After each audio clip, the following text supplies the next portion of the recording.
Welcome to Blizzard Fire. We hope this video helps fire up your solution. You start by installing Labubu and launching it immediately. You don't need extra launchers.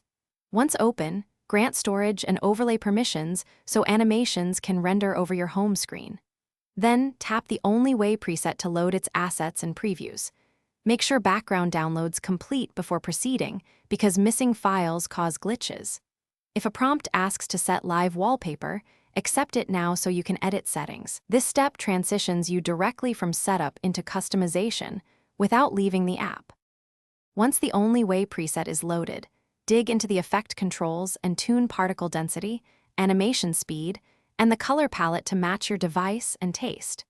You should test both battery-friendly mode and high-performance rendering to see trade-offs.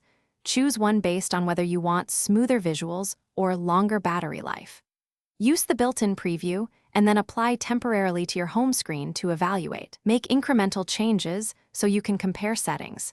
You'll understand why a lower density may still look great, but use far less. Finish by applying the Only Way wallpaper to the home screen and slash or lock screen, and then save the profile so you can restore your exact settings later. If the animation doesn't appear immediately, restart your launcher or reboot the device. This forces the system to reload live wallpapers. If that still fails, clear the wallpaper picker cache and regrant overlay/storage permissions. This fixes most permission or cache-related issues. Finally, make minor tweaks after a day of use to balance visuals and battery life. Thanks for watching. If you found this helpful, don't forget to like and subscribe.